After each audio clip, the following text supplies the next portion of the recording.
पिछली वीडियो में हम कलकत्ता शहर की स्थापना और उसके विकास पर बात कर रहे थे। तो हम लोगों ने उसकी पृष्ठभूमि को देख लिया था और इसके अलावा हमने ये देख लिया था कि कलकत्ता नगर का नगरीकरण की प्रक्रिया कैसे शुरू हुई थी। आज के वीडियो में हम इसी पर आगे बात करेंगे और नेक्स्ट जो हमारा पॉइंट है वो है नगर को स्वस्थ बनाने के उपाय।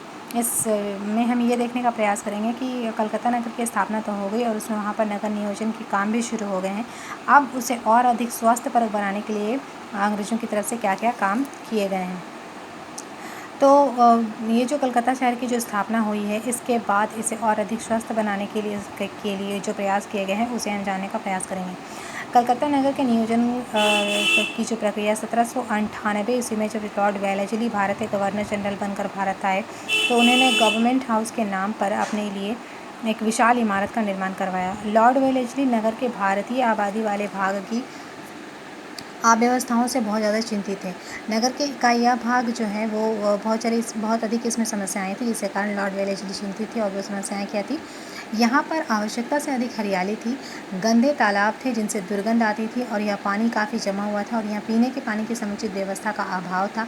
अंग्रेज इन सभी दुर्व्यवस्थाओं से काफ़ी चिंतित थे, क्योंकि वो ऐसा मानते थे कि जैसे ऐसे हालात में जो गंदे तालाब में जमे हुए पानी है, वहाँ दलदली भूमि इसकी स्थापना हो जाएगी और फिर वहाँ से जहरीली गैस निकलेगी जो कि बहुत सारी बीमारियों का कारण होगी।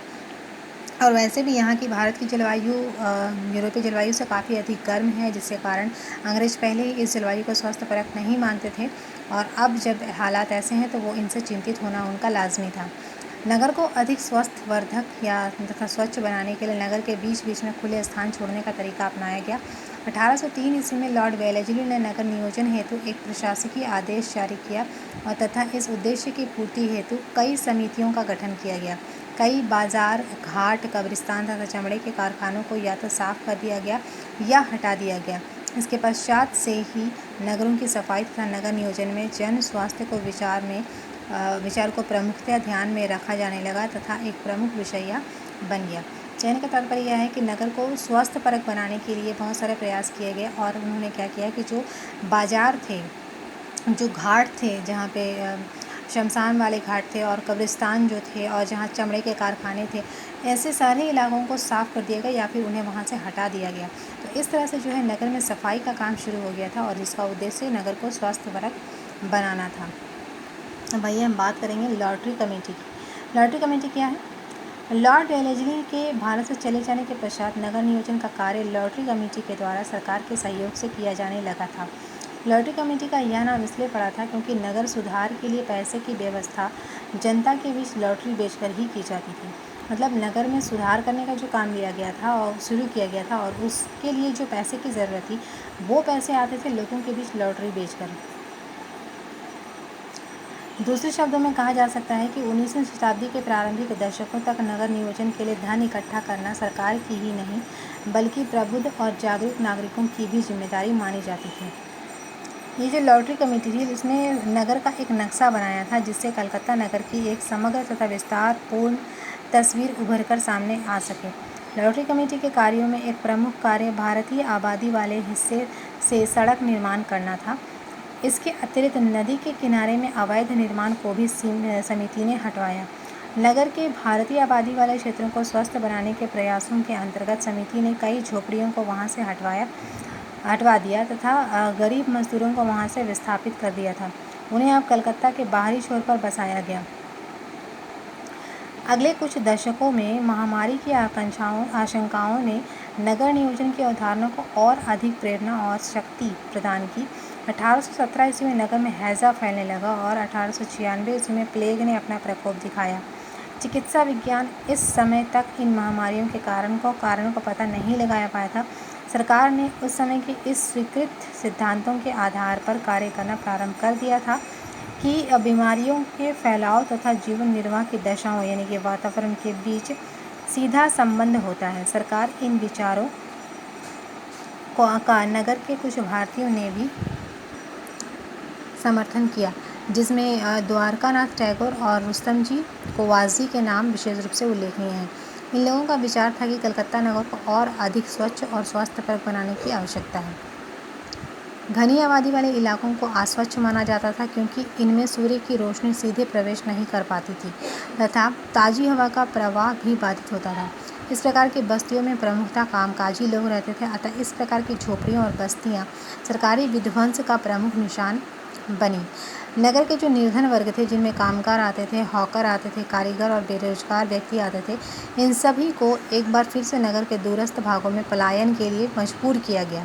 बार बार आगजनी की घटनाओं के कारण भी सरकार ने झुग्गी बस्तियों का कठोर नियंत्रण करा और 1836 ईस्वी में फूस की झोपड़ियों पर प्रतिबंध लगा दिया गया तथा मकानों में ईंटों की छत का अनिवार्य कर दिया गया। तो इस तरह से नगर को स्वास्थ्यवर्धक बनाने के लिए निम्नलिखित प्रयास मतलब ये सारे प्रयास किए गए कि नगर में ऐसे सबसे पहले जो शमशान घाट थे और जो कब्रिस्तान वगैरह थे, जो बाज़ार चलते थे वो और जो झोपड़ियाँ थी, उन सबको हटवा दिया गया और मज़दूरों को दूसरी जगह पर पलायन करने के लिए विवश किया गया था। इसके अलावा क्या किया गया कि जो आगजनी की घटनाएं बार बार हो जाती थी, तो इनको रोकने के लिए सबसे पूरी तरह से प्रतिबंधित कर दिया था। फूस का छत, अगर झोपड़ियाँ हैं और उस पर फूस की छत है तो वैसे मकानों को जो है निषेध कर दिया गया था, वैसे मकानों का कि ऐसे मकान बनाना कानूनन गलत है। तो इस तरह के प्रयास किए गए और इस प्रयास में कुछ भारतीयों ने भी इनका सपोर्ट किया था, जिनमें नाम आता है द्वारकानाथ टैगोर और रुस्तम जी कोवासजी का। तो कुछ भारतीयों ने भी इस चीज़ में सपोर्ट किया था क्योंकि ये स्वास्थ्य की दृष्टि से काफ़ी सकारात्मक कदम थे। अगला जो पॉइंट है वह है नगर नियोजन में नस्लीय भेदभाव से भारतीयों में असंतोष और राष्ट्रवादी भावनाओं का जन्म। कलकत्ता के नगर नियोजन के तहत जो भी काम किए जा रहे थे, जो कार्यक्रम किए जा रहे थे, वो कहीं ना कहीं नस्लीय भेदभाव से प्रेरित थे, जिसका भारतीयों में काफ़ी असंतोष था और इसी के कारण भारतीयों में राष्ट्रवादी भावनाओं को भी उकसाने में मदद मिली। तो इसमें लिखता है कि 19वीं शताब्दी के अंतिम दशकों में से नगर में शासकीय हस्तक्षेप और अधिक कठोर हो गया था और वो समय अब बीत चुका था जब नगर नियोजन को नगर के निवासियों और सरकार का साझा कार्य माना जाता था। अब सरकार ने धन की व्यवस्था समेत नगर नियोजन के समस्त कार्य अपने हाथों में ले लिए थे और अब अधिक झोपड़ियों को हटाए जाने लगा और उनके स्थान पर अधिकाधिक ब्रिटिश इलाकों को विकसित किया गया। ब्लैक और वाइट टाउन के नस्लीय भेदभाव को इस स्वास्थ्यकर और अस्वास्थ्यकर में विभाजन द्वारा पुनः पुष्ट किया गया। मतलब पहले तो व्हाइट टाउन और ब्लैक टाउन होता था, लेकिन अब स्वास्थ्यकर और अस्वास्थ्यकर में इनका विभाजन किया जाने लगा। नगर पालिकाओं में भारतीय प्रतिनिधियों ने कई बार इस प्रकार के पूर्वाग्रहों और बस्तियों के विध्वंस के विरुद्ध आवाज़ उठाई थी। जनता ने भी सरकार की नीतियों का विरोध किया था और इस प्रकार इससे भारतीयों में उपनिवेशवाद विरोधी और राष्ट्रवादी भावनाओं का विकास तेजी से हुआ। जैसे जैसे ब्रिटिश साम्राज्य का विस्तार होता गया, अंग्रेज कलकत्ता, बम्बई, मद्रास जैसे नगरों को वैभवशाली शाही राजधानियों में तब्दील करने लगे थे और अधिक इसमें कार्य में काफ़ी तीव्रता आने लगी थी। ऐसा लग रहा था मानो नगरों के वैभव द्वारा ही उनकी अपनी साम्राज्यिक शक्ति को वो प्रदर्शित करना चाहते हों। नगर नियोजन को वह सब प्रदर्शित करना था जिसका कि अंग्रेज अपने लिए दावा करते थे।